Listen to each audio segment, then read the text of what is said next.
গাজীপুরের কাপাসিয়ার করিহাতা এলাকায় নাইম হত্যা নিয়ে তৈরি হয়েছে রহস্য। স্থানীয়রা বলছেন, চাঁদাবাজি আর মাদক ব্যবসায় অতিষ্ঠ হয়ে গণপিটুনিতে তার মৃত্যু হয়েছে।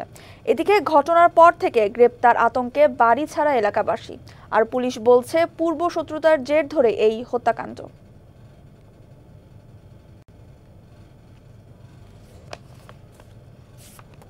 2 সপ্তাহ আগে রাতে বাড়ির কাছ থেকে উদ্ধার করা হয় নাইমের মরদেহ। অভিযোগ, গণপিটুনিতে তাকে হত্যা করা হয়েছে।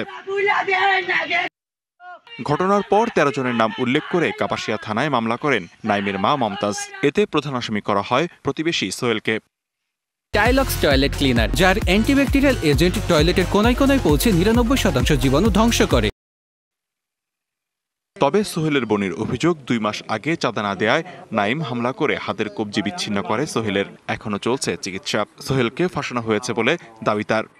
ডান হাতের কবজিটা একবারে আগলা। ওরা বিভিন্ন লোকের সাথে শত্রুতা, সব মিলাইয়া ওই দিন খবর পাইয়া ওরে দইরা আইনা গণপিটুনিতে ও মারা গেছে।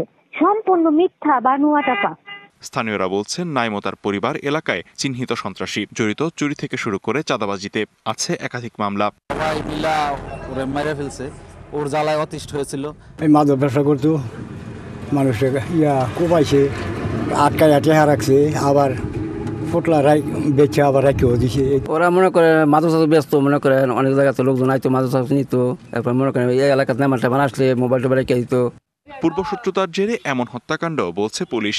সোহেল চিকিৎসা শেষে এই হত্যাকাণ্ডের 2 দিন পূর্বে বাড়িতে ফিরে।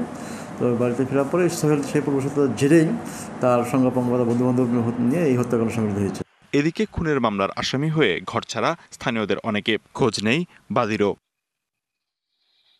DBC news desk.